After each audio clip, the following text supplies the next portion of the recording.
પ્રધાનમંત્રી નરેન્દ્ર મોદીએ આજે વીર બાળ દિવસના અવસર સાથે દેશની આઝાદીના અમૃતકાળમાં એક નવો અધ્યાય શરૂ થયો હોવાનું જણાવ્યું છે. પ્રધાનમંત્રી નરેન્દ્ર મોદી આ રવિવારે 31મી ડિસેમ્બરે આકાશવાણી પરથી પ્રસારિત થનાર મન કી બાત કાર્યક્રમમાં વિવિધ વિષયો પર પોતાના વિચારો વ્યક્ત કરશે. કેન્દ્રીય આરોગ્ય મંત્રી ડોક્ટર મનસુખ માંડવિયાએ વર્ષ 2047 સુધીમાં દેશમાં આરોગ્ય ક્ષેત્રે પરિવર્તન લાવવાના હેતુથી સર્વગ્રાહી અભિગમ અપનાવાઈ રહ્યો હોવાનું જણાવ્યું છે. ભારતીય નૌકાદળમાં આજે સ્વદેશી રીતે નિર્મિત નવું સ્ટીલ્થ ગાઇડેડ મિસાઇલ યુદ્ધ જહાજ ઇમ્ફાલ સામેલ કરાશે. ઉત્તર અને મધ્ય ભારતના 7 રાજ્યોમાં ગાઢ ધુમ્મસ 48 કલાક છવાયેલું રહેવાની આગાહી હવામાન વિભાગે દર્શાવી છે. ઉત્તર પ્રદેશમાં યોજાઈ રહેલી મહિલા રાષ્ટ્રીય બોક્સિંગ સ્પર્ધાની આજે યોજાનારી અલગ અલગ વજન જૂથની સેમીફાઇનલમાં મનીષા મૌન, જેસ્મીન લેમ્બોરિયા, અરુંધતી ચૌધરી અને સ્વીટી બુરા રમશે. સમાચાર વિગતવાર. પ્રધાનમંત્રી નરેન્દ્ર મોદીએ આજે વીર બાળ દિવસના અવસર સાથે દેશની આઝાદીના અમૃતકાળમાં એક નવો અધ્યાય શરૂ થયો હોવાનું કહ્યું છે. નવી દિલ્હીમાં ભારત મંડપમ ખાતે વીર બાળ દિવસ કાર્યક્રમને સંબોધતા તેમણે કહ્યું કે વિશ્વના પડકારોનો સામનો કરતી વખતે ભારત મુખ્ય ભૂમિકા ભજવી રહ્યું છે. પ્રધાનમંત્રીએ ભારતને યુવાનોનો દેશ એમ ઓળખાવીને કહ્યું કે આગામી 25 વર્ષ યુવાનો માટે નવી તકો લઈને આવશે. યુવાનોની આશા આકાંક્ષાઓ સંતોષવા માટે ભારત સરકાર પાસે સ્પષ્ટ આયોજન અને નીતિ છે. ઉલ્લેખનીય છે કે ગયા વર્ષે પ્રધાનમંત્રી નરેન્દ્ર મોદીએ ધર્મ માટે પોતાનું બલિદાન આપનાર શ્રી ગુરુ ગોવિંદસિંહના પુત્રો સાહિબજાદા બાબા જોરાવરસિંહજી અને બાબા ફતેહસિંહજીની શહાદતના માનમાં 26 ડિસેમ્બરને વીર બાળ દિવસ તરીકે મનાવવાની જાહેરાત કરી હતી. આ સાથે સરકાર દેશભરમાં સહભાગી કાર્યક્રમોનું આયોજન કરી રહી છે, જેથી નાગરિકોને, ખાસ કરીને નાના બાળકોને સાહેબજાદોની અનુકરણીય હિંમતની વાત વિશે માહિતગાર અને શિક્ષિત કરવામાં આવે.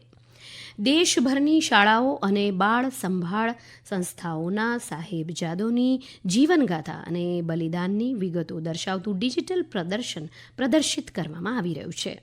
માય ભારત અને માય જીઓવી પોર્ટલ દ્વારા ઇન્ટરેક્ટિવ ક્વિઝ જેવી વિવિધ ઓનલાઈન સ્પર્ધાઓનું આયોજન કરવામાં આવી રહ્યું છે. ગૃહમંત્રી અમિત શાહે વીર બાલ દિવસ નિમિત્તે ગુરુ ગોવિંદસિંહના 4 સાહેબજાદા અને માતા ગુજરીને શ્રદ્ધાંજલિ પાઠવી છે. તેમણે જણાવ્યું છે કે આજના દિવસે સાહેબજાદાના સાહસી બલિદાન અને મુગલ શાસન દરમિયાન તેમણે વહોરેલી શહીદીને દેશ હંમેશા યાદ રાખશે. માહિતી અને પ્રસારણ મંત્રી અનુરાગસિંહ ઠાકુરે વીર બાલ દિવસ નિમિત્તે ધર્મ, રાષ્ટ્ર અને માતૃભૂમિની રક્ષા માટે ગુરુ ગોવિંદસિંહજીના સાહેબજાદા બાબા જોરાવરસિંહ અને બાબા ફતેહસિંહના બલિદાનને વંદન કર્યા અને જણાવ્યું કે સાહેબ પુત્રોનો આ ત્યાગ અને સમર્પણ યુગો સુધી રાષ્ટ્ર માટે પ્રેરણાસ્ત્રોત બની રહેશે. પ્રધાનમંત્રી નરેન્દ્ર મોદીએ આ 31મી ડિસેમ્બરે આકાશવાણી પરથી પ્રસારિત થનાર મન કી બાત કાર્યક્રમ માટે નાગરિકો પાસેથી તેમના વિચારો અને સૂચનો આમંત્રિત કર્યા છે. પ્રધાનમંત્રીએ એક સંદેશમાં જણાવ્યું છે કે અન્ય મુદ્દાઓની સાથે આ વખતે આપણે ચુસ્ત ભારતનો મુદ્દો આવરીશું. આ મુદ્દાને યુવાનો ખાસ ચાહે છે. પ્રધાનમંત્રીએ આ ઝુંબેશના અનન્ય પાસાઓનો ઊંડો અભ્યાસ કરવા તથા લોકો તંદુરસ્ત રહેવા માટે કેવો વ્યાયામ કરે છે અને કેવો પોષણક્ષમ આહાર લે છે તે વિશે જણાવવા પણ કહ્યું છે. તેમણે લોકોને તેમના અભિપ્રાયો નમો એપ પર જણાવવા અનુરોધ કર્યો છે. આ ઉપરાંત માય જીઓવી ઓપન ફોરમ અથવા ટોલ ફ્રી 1-800-11-7800 ઉપર હિન્દી કે અંગ્રેજીમાં તેમના વિચારો રેકોર્ડ કરવા જણાવ્યું છે. આ ફોન નંબરની લાઇન 29 ડિસેમ્બર સુધી ખુલ્લી રહેશે. કેન્દ્રીય આરોગ્ય મંત્રી ડોક્ટર મનસુખ માંડવિયાએ વર્ષ 2047 સુધીમાં દેશમાં આરોગ્ય ક્ષેત્રે પરિવર્તન લાવવાના હેતુથી સર્વગ્રાહી અભિગમ અપનાવાઈ રહ્યો હોવાનું જણાવ્યું છે. આરોગ્ય ક્ષેત્રે રોકાણકારોને આકર્ષવા અને આરોગ્યને લગતી સુવિધાઓ વધારવા માટે મેડટેક મિત્ર પહેલની વર્ચ્યુઅલ માધ્યમથી શરૂઆત કરાવતા તેમણે આ મુજબ જણાવ્યું હતું. તેમણે આ પ્રસંગે જણાવ્યું છે કે આ પહેલ ભારતીય આરોગ્ય ઉદ્યોગ માટે ગેમ ચેન્જર સાબિત થશે. શ્રી માંડવિયાએ જણાવ્યું હતું કે મેડિકલ ડિવાઇસ સેક્ટર એ આરોગ્ય ક્ષેત્રનું અભિન્ન અંગ છે. ભારતીય નૌકાદળમાં આજે સ્વદેશી રીતે નિર્મિત નવું સ્ટીલ્થ ગાઇડેડ મિસાઇલ યુદ્ધ જહાજ ઇમ્ફાલ સામેલ કરાશે. આ પ્રસંગે સંરક્ષણ મંત્રી રાજનાથસિંહે ઉપસ્થિત રહેશે અને આ યુદ્ધ જહાજ બંદર અને દરિયામાં વ્યાપક પરીક્ષણો બાદ આ વર્ષે ઓક્ટોબરમાં ભારતીય નૌકાદળને સોંપવામાં આવ્યું હતું. ઈશાન ભારતના કોઈ શહેરનું નામ અપાયેલ આ પ્રથમ યુદ્ધ જહાજ છે. વિદેશમંત્રી ડોક્ટર એસ જયશંકર તેમની રશિયાની 5 દિવસની મુલાકાત દરમિયાન આજે રશિયાના નાયબ પ્રધાનમંત્રી અને ઉદ્યોગ મંત્રી ડેનિસ મંતુરોવ સાથે આર્થિક જોડાણ સંબંધિત બાબતો પર ચર્ચા કરશે. ડોક્ટર જયશંકર દ્વિપક્ષીય, બહુપક્ષીય અને આંતરરાષ્ટ્રીય મુદ્દાઓ પર રશિયાના વિદેશ મંત્રી સેર્ગેઈ લવરોવ સાથે પણ ચર્ચા કરશે. વિદેશ મંત્રાલયની યાદીમાં જણાવ્યું છે કે આ મુલાકાત દરમિયાન બંને દેશો વચ્ચે મજબૂત સાંસ્કૃતિક સંબંધો પર ધ્યાન કેન્દ્રિત કરવામાં આવશે. આ સમાચાર આપ આકાશવાણી પરથી સાંભળી રહ્યા છો. પંજાબ, હરિયાણા સહિત ઉત્તર અને મધ્ય ભારતના 7 રાજ્યોમાં ગાઢ ધુમ્મસ છવાયેલું રહેવાની આગાહી હવામાન વિભાગે દર્શાવી છે. આકાશવાણીના વરિષ્ઠ વૈજ્ઞાનિક R.K. જેનામણીએ આકાશવાણી સાથેની વાતચીતમાં જણાવ્યું હતું કે કેરળ, તમિળનાડુ અને પુડુચેરીના ઘણા વિસ્તારોમાં આગામી 4 દિવસમાં હળવાથી મધ્યમ વરસાદ થવાની સંભાવના છે. દિલ્હીમાં આજે સવારે ગાઢ ધુમ્મસ છવાયેલું હોવાથી દિલ્હી આવતી 14 ટ્રેનો અને 24 વિમાન ઉડ્ડયનો નિર્ધારિત સમય પત્રક કરતાં વિલંબથી ચાલી રહ્યા છે. એવી જ રીતે યોગ્ય વાતાવરણ નહીં હોવાથી 5 વિમાનોને અન્ય વિમાન મથકે લઈ જવામાં આવ્યા છે. ઉત્તર પ્રદેશના ગ્રેટર નોઈડામાં રમાઈ રહેલી મહિલા રાષ્ટ્રીય બોક્સિંગ ચેમ્પિયનશિપની ક્વાર્ટર ફાઇનલમાં મનીષા મૌને 5-0થી જીતી લીધી છે.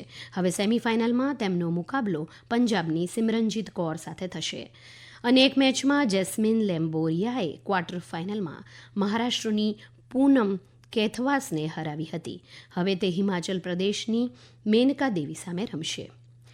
વિશ્વ ચેમ્પિયન સ્વીટી બુરા પણ સેમીફાઇનલમાં પહોંચી છે.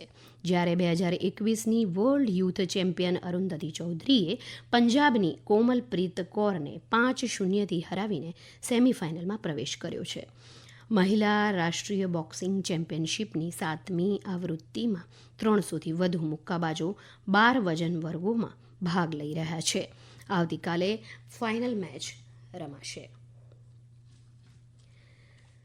ભારતીય નૌકાદળની વિસ્ફોટક નિષ્ક્રિય કરનાર ટીમે ગઈકાલે મુંબઈ બંદરે પહોંચી કોમર્શિયલ જહાજ MV કેમ પ્લુટોનું સંપૂર્ણ નિરીક્ષણ કર્યું હતું. 2 દિવસ પહેલા જ આ જહાજ જ્યારે ન્યૂ મેંગલોર બંદર તરફ જઈ રહ્યું હતું ત્યારે ભારતના પશ્ચિમ કિનારે અરબી સમુદ્રમાં ડ્રોન દ્વારા તેના પર હુમલો કરવામાં આવ્યો હતો. નૌકાદળના પ્રવક્તાના જણાવ્યા અનુસાર ટીમ દ્વારા વિશ્લેષણ બાદ હવે વિવિધ એજન્સીઓ દ્વારા સંયુક્ત રીતે તપાસ હાથ ધરવામાં આવી રહી છે. સમુદ્રમાં વ્યાપારી જહાજો પરના હુમલાઓને ધ્યાનમાં રાખીને નેવીએ P-81 લાંબા અંતરના પેટ્રોલિંગ એરક્રાફ્ટ અને યુદ્ધ જહાજો INS મોરમુગાઓ, INS કોચી અને INS કોલકાતાને અરબી સમુદ્રમાં દેખરેખ માટે તૈનાત કર્યા છે. અંતમાં મુખ્ય સમાચાર ફરી એકવાર. પ્રધાનમંત્રી નરેન્દ્ર મોદીએ આજે વીર બાળ દિવસના અવસર સાથે દેશની આઝાદીના અમૃતકાળમાં એક નવો અધ્યાય શરૂ થયો હોવાનું જણાવ્યું છે. પ્રધાનમંત્રી નરેન્દ્ર મોદી આ રવિવારે 31મી ડિસેમ્બરે આકાશવાણી પરથી પ્રસારિત થનાર મન કી બાત કાર્યક્રમમાં વિવિધ વિષયો પર પોતાના વિચારો વ્યક્ત કરશે. કેન્દ્રીય આરોગ્ય મંત્રી ડોક્ટર મનસુખ માંડવિયાએ વર્ષ 2047 સુધીમાં દેશમાં આરોગ્ય ક્ષેત્રે પરિવર્તન લાવવા હેતુથી સર્વગ્રાહી અભિગમ અપનાવાઈ રહ્યો હોવાનું જણાવ્યું છે. અને ભારતીય નૌકાદળમાં આજે સ્વદેશી રીતે નિર્મિત નવું સ્ટીલ્થ ગાઇડેડ મિસાઇલ યુદ્ધ જહાજ ઇમ્ફાલ સામેલ કરાશે.